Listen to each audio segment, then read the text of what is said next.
Hello and welcome to a brand new edition of Tech 2 Talks. I'm Ankit and with me is a world-renowned technology lawyer, Mishi Chaudhary. Thank you so much for joining us, Mishi. Thank you for having All me. the way from New York to Noida. That's quite a journey. All right, so Mishi is one of the most outspoken advocacy experts when it comes to keeping the internet a nice, fun, clean place, right?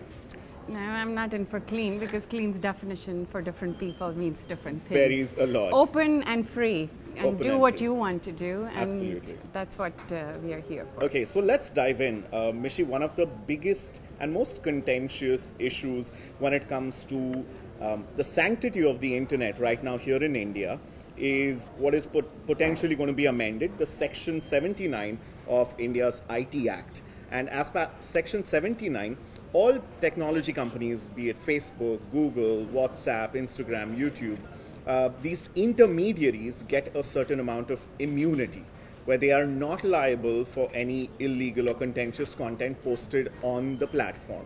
But the government is mulling over the fact that they want to amend this, making these entities and intermediaries culpable for the content over there. Is this in line with what's happening globally? And what do you think of this? A little historical perspective would help understand. This is not the first time we have tried to do this. It's not the act that we are amending. What happens in every time a law is enacted, the parliament says, here is a law, but every law will require certain kind of details. How are you going to execute that law? That power is given to the executive, which is called subordinate legislation. Those are just rules. Okay, the cyber cafes, here are the cyber cafes, but the rules will be made by the Ministry of Electronics and Information Technology, and they'll say you'll have this, you'll have Y, you'll have Z, etc. So here also, Section 79 provides safe harbor. Why that concept comes? It comes actually from the Silicon Valley, where you have Section 230 of the Communications Decency Act, and you have DMCA in the US, where everybody said, if we're going to have platform companies and you're going to let anybody post any content, so X person posts something on the content, you cannot go and hold Mark Zuckerberg responsible for a user-generated content. As much as we would like to. For everything. It's easy to bash Mark than anyone else. Sure. But then you cannot have any kind of a platform company to be able to operate as a business because there would be a lot of user-generated content and you can't monitor it, you cannot hold the companies responsible. So the Congress in the US said, yeah, we're going to give you immunity and safe harbor for user-generated content. Right. And that can fall into various categories. It can fall into categories which are unpleasant, and it can also be illegal content like child pornography. Correct. So that's why this was held. In India, we had this amazing thing called Bazi.com. This is the early aughts, 2001s, etc. So the guy who's the CEO, Nish, comes and he starts Bazi.com. There is a notorious thing of something which is called the DPS scandal in India's way of putting everything. The MMS scandal. Yes. So an IITian takes it, burns it out on a CD and starts selling it on Bazi.com. It obviously is something you shouldn't be putting it out, and it's in really bad taste, but the police goes and arrests the CEO. He's come back to India and he's thinking, I'm going to start a tech business, but then he's put behind bars. And that time the discussion happens is like, this is not going to bode very well if you're going to get into the e-commerce space or you're going to do an internet business. So then they do the same thing, which is Section 79, which means if you are a tech company, you are not responsible if Ankit decides to put something on it. But yes, if somebody brings it to your notice, then you should take have it down. mechanisms To take it down. So let's go back to Mr. Sibal when he was the IT minister, Right. and not Mr. Prasad. So he also tried to get certain things to control, to remove. It's not very nice. And he also amends the same rules which we are talking today, the intermediary liability rules. What will be these intermediaries' liabilities, whether it's Facebook or Google or whatever you want to call them? And then he amends them, and he also puts in certain vague terms out there. And we were like, this is censorship by proxy. You don't want to censor, but you want the ability to call a Facebook and say, yeah, we don't like this thing, just remove it. Right. And that time also the 66A thing is going on. Right. When people are putting something on Twitter and Facebook, two girls say something about And Bal getting Thackeray. jailed for it. Exactly. So I was one of the lawyers. We challenged it up to the Supreme Court. The Supreme Court says, not so fast. So 66A is unconstitutional. Okay. Your rules use the same words as 66A. You can do it. Get rid of everything. You can only, and Mr. Sybil's rules in that, and I call it Mr. Sybil's because executive has the power to make rules. Right. And he was the IT minister that time. So then they say, okay, now the Supreme Court says you will have to get a court order, or a government agency will send you an order and say you will take down the content. And so it's only a court or a government agency's order which you will listen to if you want to take down content. Unlike in his version, where you could write something that I don't like Mishy's face, just take it down. And he could write or she could write because it used the term any person. Okay. So we do all of this, we thought it's all over. But this is India, we love coming back. We're back into the policy circles. Our regulatory policy is unpredictable. It changes every minute based on what the politics looks like. So we are back to square of -1 here again. And we have these rules once again. Now the categories have been expanded. The initial categories which Supreme Court had read down have been retained. So we are back here, and this time we have something like traceability also. Ostensibly, the rules are to check spread of fake news, the lynchings have happened, Or anything that's a threat to national security. which is always a catch-all phrase. Right. National security, security of state is a catch-all phrase in every jurisdiction, not just India, because that's a great way to scare everybody. Right. And The- government can come in heavy-handed. Yeah, and after the September 11 attacks, the US does the same thing. Patriot Act comes in. We have the Mumbai attacks in 2008, when without any debate, all the amendments are packed into the IT Act in December of 2008. 2009, they come into effect. Okay. So now what happens here, and the lynching started really catching up last year in summer, the summer of 2018. These rules have only come up as a public consultation because there was a secret meeting which got leaked, and then it became a public consultation in December of 2018. Too late, and I think there's enough times we've seen that the regulations are not used for the purpose that ostensibly we are told we are going to protect, come in and do something about it, but usually slip into the great place which is political censorship. Then you see a platform. How does a platform get anything they do? It's not a conspiracy theory, it's everybody knows. Surveillance capitalism is the only way internet makes money. We love free stuff. Everybody loves free stuff. We are not ready to pay for anything these days. So these things are not going to run on their own. Especially on an app like WhatsApp, where all kinds of communities and stakeholders are coming together. Should there be punitive action if something wrong happens on the platform, or should they just get a complete clean sheet just because they are an intermediary and they are not in control or in charge of any content being shared on WhatsApp? Child pornography, for example. They just put their hands up and say, okay, hey, we have no idea what's happening because everything's end-to-end encrypted. We can never track the source of where this particular information is getting generated or things like that. While, of course, they do store metadata information of all WhatsApp users. I'm trying to understand, is it always going to be, oh my God, here's a problem caused by big tech.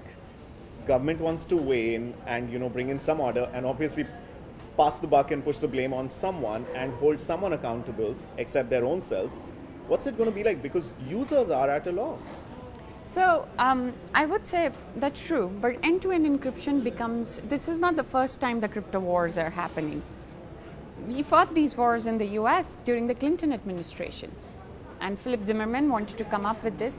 It's been proven time and again, the businesses, the e-commerce and the finances, the way it works, will not work if you don't have end-to-end encryption. True. You and I are entitled to be able to have secrecy in our communication, and privacy, yeah. and also and privacy is divided into three things. And because anonymity also, and because it leads to autonomy. If I don't have the ability to communicate with whoever I want to, keep the content of it private when I want to, and sometimes not about the content, but just to be able to have a conversation with someone who does not want to be known, then I will not have autonomy. You tell me if whether it's a Manmohan Singh or a Modi is watching me all the time, my decision making is going to change so much in the same way like a person sitting in your office and your boss is always on your shoulder, you're going to change your behavior a little bit here and there. That means I'm going to lose my autonomy. Right. Your reading is monitored, your voting is monitored, your everything, access to online persona is monitored. Isn't that happening in some way already? It is, but that does not mean that I'm going to stop saying that I'm entitled to it and get off my internet. What about responsibility of the big tech companies? So now here, I'll come to that. WhatsApp does have metadata. WhatsApp is not wrong to say, if you see something which is a problem, you can screenshot it and report it. We also have to have old-fashioned traditional police to actually act. You cannot get away to say our infrastructural, our basic people, people will not act. Our authorities will not do work on time. And we are always going to say, let's blame somebody else about it. Having said that, they will have to cooperate at least when the complaints come to them. They will have to get and verify that whatever the complaints are coming, they will have to ask some questions, right? You don't want, which happens all the time, and we've seen it every time, that what ends up happening is it's always for political censorship. Somebody tweets about a Karti Chidambaram, the police goes and makes an arrest at 5 a.m. A girl is raped, how much time it takes to get an FIR registered? Right. You're not going to ignore that and just say that Americans are easy to bash up. And look at the distinction between what your local players are saying and what the foreign players are saying. Okay. So the users are confused. So in the OTT consultation to try, Paytm and Reliance Jio say hand over the decryption keys to all government agencies. Right. Facebook and or Google and Twitter, and they've brought into a different constitutional system saying, yeah, but what happens to your rights? And didn't you have just a Puttaswamy judgment saying to India you have a right to privacy? So how does the rule of law work here? They're like, rule of law. We have to exist as businesses, and data should be localized, and we as Indian companies will protect your data in such a great way, and all you users should trust us more than any of these foreign companies. It's an anti-imperialist thing, it's a nationalist thing, it's a protectionist thing. Now, in such a case, although the question is a complicated question, and I haven't said that the WhatsApps of the world will not have to cooperate, but you will all have to work together. We also know where a lot of fake news does come from, and those are political parties. They're not going to regulate themselves. Right. And this is a cross-border. You will take a Congress, you will take a BJP, you will take a BJD, you will take an SP, a BSP, or an AAP. This is like just let the person throw the stone who's never done any of this. We don't see that dialogue happening. Because we know there's a lot of source which comes from such things. And it's not that propaganda is a new thing. The tools are new. The tools are new. It can go viral in a matter of minutes. But that happens all the time. It's not just my rights against my government, but also the demand of a consumer is what keeps companies in businesses. If we will not make demands for privacy respecting products, right, we will not get privacy respecting products. If we don't say we want an end-to-end encrypted thing, we don't want your ads to be poking their business, they will not do it. Yeah. But if we don't do that, then you can have it always. It's a land grab, yeah. Fortunately, because of those demands, we have products like Signal and products like Slack and Telegram and everything that's trying to be different from what Zuckerberg's doing. We're going to take a couple of questions that folks on LinkedIn have written to me about when I said I'm meeting Mishi to talk all things data privacy.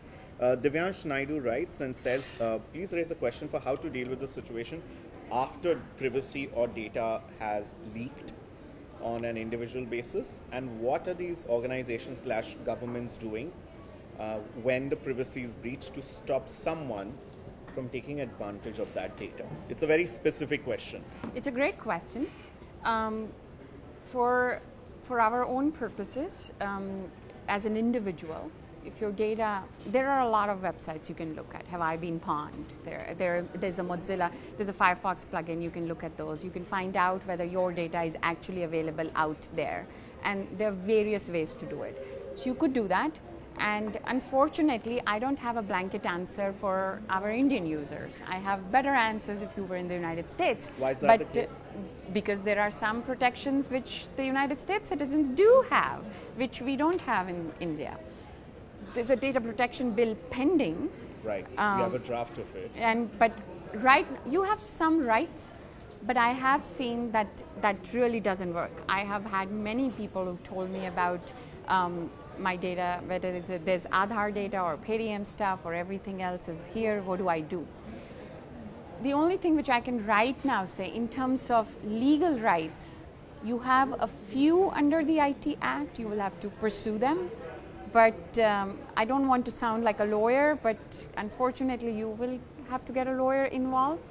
But a lot of times what happens is a lot of authorities don't even know that this has happened and people don't exercise their rights.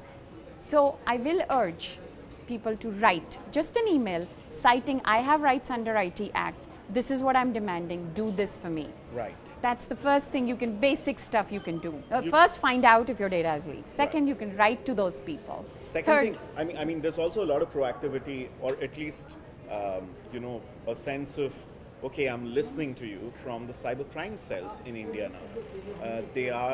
They are far more empathetic than what they used to be, and a lot of times they are extremely proactive and responsive. They are. We had an ACP from the Delhi cyber cell for a fake news consultation, and he was being very proactive. He talked about it. You can make a complaint there also, which is the third point I was going to say, and one should say that. But this brings us again why whoever is asking the question, I forget the gentleman's name, but